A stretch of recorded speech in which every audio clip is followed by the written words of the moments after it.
Let's talk about one of the most misunderstood things in e-commerce that is absolutely crushing the growth potential that so many brands absolutely deserve. Making a sale is not the same thing as acquiring a customer.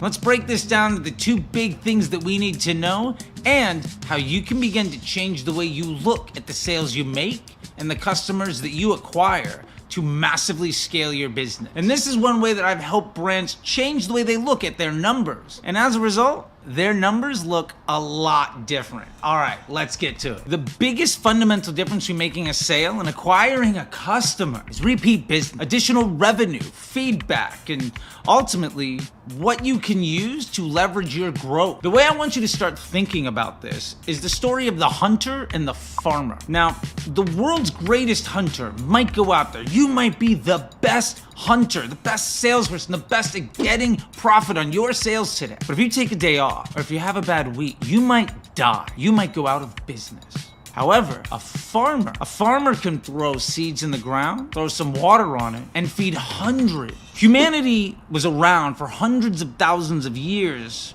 with hunting and gathering. But as soon as people began to farm, civilization was born. And in a very short period of time, we went from living in caves to having the internet and going to space and, watching YouTube, right? The point is, you can either follow the path of struggle that will ultimately end in your demise if you ever lose your ability to do your job and you're not willing to work every single day. You can begin to focus on long-term growth that'll ultimately allow you to be far more successful on way less work. That's the difference between making a sale and acquiring a customer. So one of the big differences between making a sale and acquiring a customer is in the economic impact of repeat purchases and what this does to the rest of the business. Now, the first metric we need to look at when we're gonna try to be a farmer and build an empire versus being a hunter and trying not to die is second purchase rate.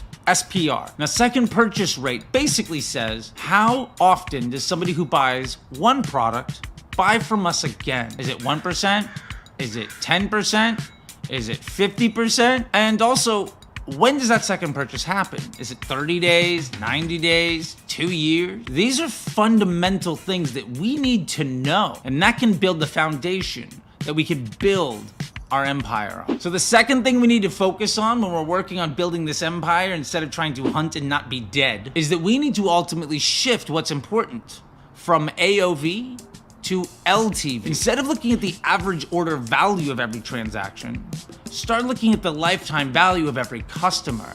Don't look at how much meat and berries you can hunt today. Think about how much corn each seed will produce. When we begin to look at numbers in this way, we can start focusing on weeks, months, quarters, or years into the future for the growth of our business. Last thing I want to touch on here before we get into how you should change the way that you measure stuff is really understanding one simple question. Are you a brand or are you a product? If you don't know the answer to that, you're probably a product. Now, to be fair, there are some products that are massively successful, but even those tend to be the hero product of a brand. When you see big winners on Shark Tank like Scrub Daddy, well, there's like 5 or 10 of them you can buy. And yeah, it depreciates in value and eventually you have to buy a new one. But that business that's producing multiple SKUs and selling 1-packs and 3-packs and 5-packs and subscriptions and on Amazon and in retail, they are far more than just the one thing.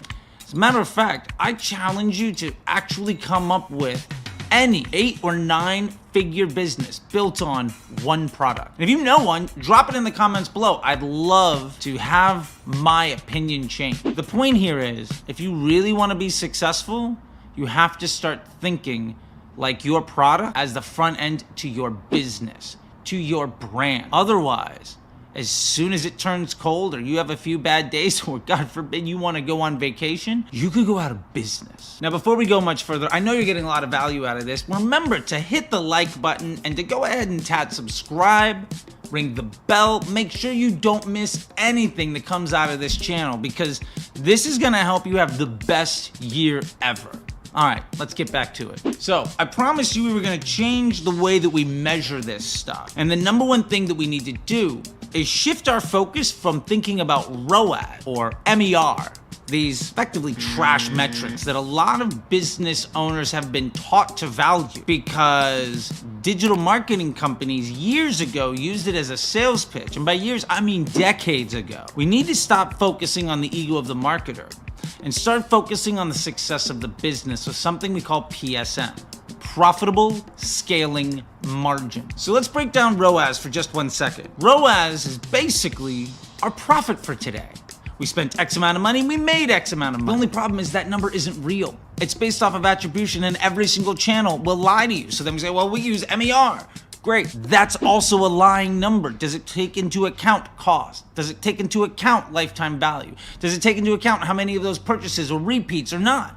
No, it's just a snapshot in time, and you can't plan for tomorrow's success and the next move you're gonna make in a week or a month or a year based off of how profitable yesterday was. Remember we were talking about hunters and farmers. A hunter wakes up with little to no food and has to go out and survive today. Probably a lot like your business. If you don't have repeat buyers, if you don't have customers, and all you're doing is making sales. Instead, the farmer wakes up with silos full of grain and the ability to take the week off and just get fat. This is what we call the revenue floor. How much money do you wake up with? If you didn't advertise today, if you didn't work today, if you spent no money on ads, how much money would you get? What volume of sales would you have if you didn't go out and hunt today? How much food would you have if you didn't go out today and hunt and gather? This is really important because the bigger this number gets, the more you can spend in ads to ultimately grow your business, and the less efficient those ads have to be. Remember, when we're starting to acquire profitable customer journeys with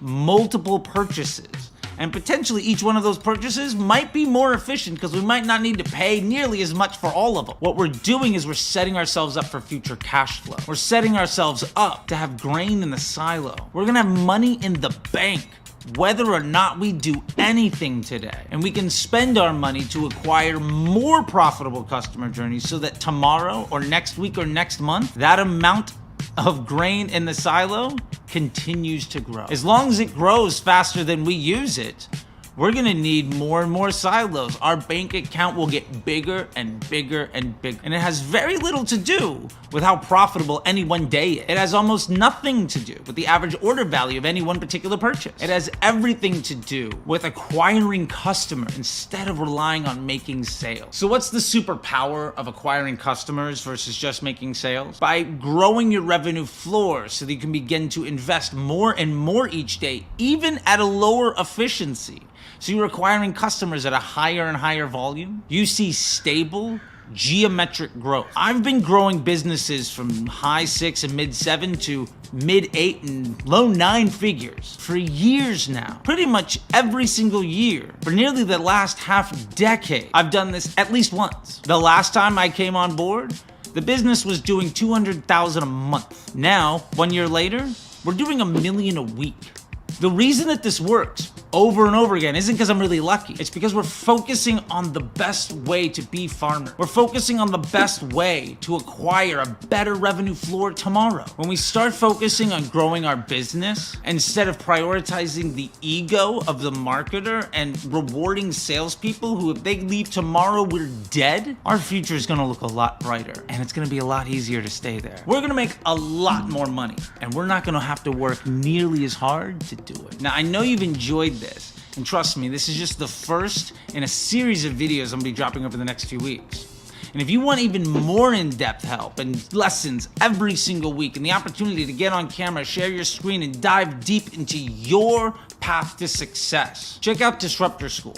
And you can hit the first link in this description to enroll. We'll get to chat every single week. You'll get guest lecturers and ebooks and courses and the ability to absolutely maximize your potential. And if that's not enough, if you really want to accelerate your growth and be one of the best Facebook advertisers and train yourself to be one of the best CMOs in the business, go check out the Facebook Ads MBA program. It's the second link down below, mba.facebookdisruptor.com. This is my high-touch, lifetime access accelerator where I come in and teach an additional class every single week with nearly a dozen courses and ebooks, textbooks, lessons, and frameworks to take you from being good to being great. If you're stuck at where you're at, or you've hired ad agencies and they're just not working out, or if you are sick and tired of the next person promising you the best performance in the world, lying to you and flaking and just letting you down, this investment in the rest of your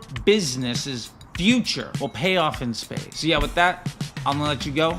I got more stuff to do. I got these puppies around here. So until next time, I'll see you on the internet.